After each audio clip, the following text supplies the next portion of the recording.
اچھی نوکری ہے، اچھے پیسے کماتے ہیں، اچھا گھر ہے، سواری ہے، صحت بھی ٹھیک ہے، لیکن رات کو سوتے وقت خیال آتا ہے کہ میں خوش کیوں نہیں ہوں۔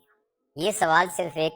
آپ کے ذہن میں نہیں، یہ دنیا کے بہت سارے لوگوں کے ذہن کے اندر سوال آتا ہے۔ آخر خوشی کہاں چھپ گئی ہے؟ خوشی کہاں ہے؟ خوشی کیوں نہیں نصیب ہو رہی؟ اور اگر آپ اس کو تھوڑا سا غور کریں تو آپ یہ دیکھیں گے کہ یہ سوال اس لیے ہمارے ذہن میں آتا ہے کہ ہم خوشی کو ہمیشہ باہر تلاش کرتے ہیں۔ ہمارا یہ خیال ہے کہ ہم سے باہر جتنی چیزیں ہیں، جب وہ چیزیں زیادہ بڑے لیول کی ہمیں میسر آ جائیں گی تو ہم خوش ہو جائیں گے۔ لہٰذا اگر تنخواہ 1 لاکھ ہے اور جس دن تنخواہ 2 لاکھ ہوگی تو تب مجھے خوشی ملے گی۔ میں موٹر سائیکل پہ جاتا ہوں، جس دن گاڑی ملے گی اس دن میں خوش ہوں گا۔ جس دن میرا گھر کا لاؤنج جو ہے وہ موجودہ سائز سے 3 گنا بڑا ہوگا اور میرے بیڈ روم جو 2 بیڈ روم ہے وہ 6 بیڈ روم کا گھر ملے گا، تب میں خوش ہوں گا۔ اور تب میں خوشی کو میرے دل کے اندر تب خوشی آئے گی۔ جب تک ہم خوشیوں کو باہر تلاش کرتے رہتے ہیں، اسی طرح مجھے عہدہ بڑا ملے گا، مجھے اختیار بڑا ملے گا، جب تک ہم خوشیوں کو باہر تلاش کرتے رہیں گے اس وقت تک ہمارے اندر ایک طرح کی بے کلی، ایک طرح کی پریشانی، ایک طرح کی دقت رہے گی۔ اور جو ہی ہمیں یہ سمجھ میں آئے گا کہ خوشی تو ہمارا زاویہ نگاہ ہے، خوشی چیزوں کی کثرت نہیں ہے بلکہ ہمارا دیکھنے کا انداز ہے۔ لہٰذا ایک بہت اہم فقرہ ہے کہ آپ خوش ہونے کے لیے اچھے حالات کا انتظار نہ کریں۔ جب آپ کے حالات اچھے نہ بھی ہوں آپ تب بھی خوش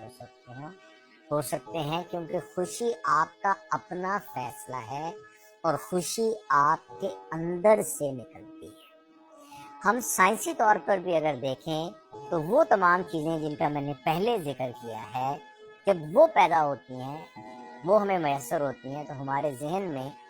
دو ہارمون ہوتے ہیں۔ ایک ڈوپامین ہوتا ہے، اور جو ہی ڈوپامین پیدا ہوتا ہے تو ایک فوری طور پر ہمیں ایک سرج آتی ہے جس میں ہمیں ایک لطف آتا ہے اور ہمیں یہ لگتا ہے کہ یہ خوشی ہے، مگر یہ فوراً نیچے ڈراپ ہو جاتی ہے۔ ایک بہت بڑی اسٹڈی کی گئی برطانیہ میں، جس میں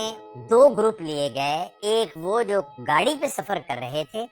اور سفر کرنے کے دوران ان کا حادثہ ہوا اور ان کی ٹانگ کاٹنی پڑی،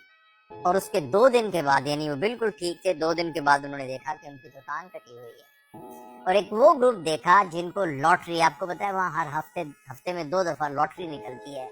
تو بعض کا جیک پاٹ لاٹری ہوتی ہے جس میں بلینز آف پاؤنڈز کی نکلتی ہے، ملینز آف پاؤنڈز کی لاٹری نکلتی ہے، کئی دفعہ بلین کی۔ تو وہ ایک دم ایک عام آدمی بہت امیر ہو جاتا ہے، تو انہوں نے ایک وہ گروپ لیا جو ایک دم امیر ہو جاتا تھا، اور ایک وہ گروپ لیا جس کی ٹانگ کٹ جاتی تھی۔ اور جب دونوں کی خوشی کے لیول کو دیکھا تو یہاں سے جب شروع کیا تو جس کو پیسے ملے وہ ایسے اوپر گیا اور جس کی ٹانگ کٹی وہ ایسے نیچے گیا، اور 6 مہینے کے اندر دونوں گراف جو ہیں وہ برابر پھر اسی آئسومیٹرک لائن کے اندر، زیرو والی لائن کے اوپر آ گئے، اور ان کی خوشیاں اور ان کے غم وہی روزمرہ کی باتوں کے ساتھ منسلک ہو گئے کہ بچہ ہنسا تو خوشی ہوئی، کوئی اور مسئلہ ہوا تو دکھ ہوا۔ تو وہ باوجود کٹی ہوئی ٹانگ کے اور باوجود بہت امیر ہونے کے خوشی کا لیول پھر وہیں آ گیا۔ اور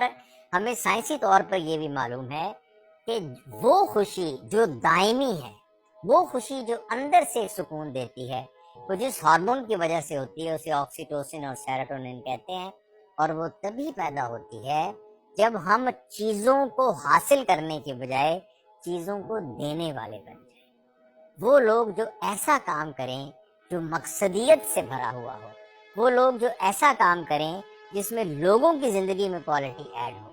وہ لوگ جو ایسا کام کریں جو لوگوں کے لیے بھلائی کا ہو، یعنی لینے سے زیادہ دینے کا کام شروع کر دیں، تو ان کے اندر وہ جو مقصدیت کی وجہ سے ہارمون بنتے ہیں اور جو اس مقصد کے مطابق زندگی گزارنے کی وجہ سے جو اندر ایک کیفیت پیدا ہوتی ہے، وہ ہے اصل خوشی۔ اور آخری بات جو اس سلسلے میں بتانی بہت ضروری سمجھتا ہوں وہ یہ ہے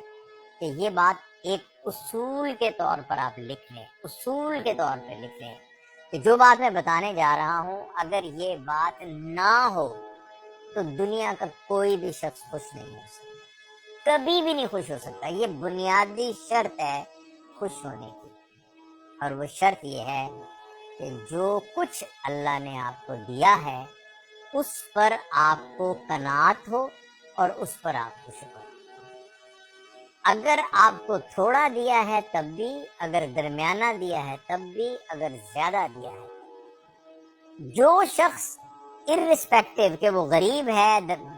یعنی متوسط طبقے کا ہے، بہت امیر ہے، اگر جو اس کو ملا ہے اس پر مطمئن اور خوش نہیں ہے تو وہ کبھی بھی خوش نہیں ہو سکتا۔ لہذا خوش رہنے کا فیصلہ آپ کا ہے اور میرا ہے، اور اس کا تعلق بیرونی حالات سے نہیں ہے۔ میں اس بات کو بالکل ڈینائی نہیں کرتا کہ بیرونی پریشانیاں اور بیرونی مشکلیں انسان کے لیے فائٹ کرنا بہت مشکل کر دیتی ہیں، زندگی کے اندر دقتیں پیدا کر دیتی ہیں، لیکن جو دل کی خوشی اور دل کا اطمینان ہے اس کا تعلق آپ کے زاویہ نگاہ سے ہے۔ آپ چیزوں کو کس طریقے سے دیکھ رہے ہیں، آپ چیزوں کے اوپر کس طریقے سے اطمینان کا اظہار کر رہے ہیں، اور جس کے لیے ایک بڑا خوبصورت لفظ صبر جمیل ہے کہ آپ دکھ میں تکلیف میں بھی ہیں پھر بھی صبر جمیل، بیوٹیفل پیشنس، یعنی آپ اس غم کو بھی اوڑھ کر اور اس غم کے اندر سے اپنی کایا کلپ اور الکیمی کرنے کے بعد اس کو پھر اپنی شخصیت سے باہر نکال دیتے ہیں، اور اسی طرح جب آپ کے اوپر بہت خوشی کا لمحہ آتا ہے تو اس کو بھی برت کر،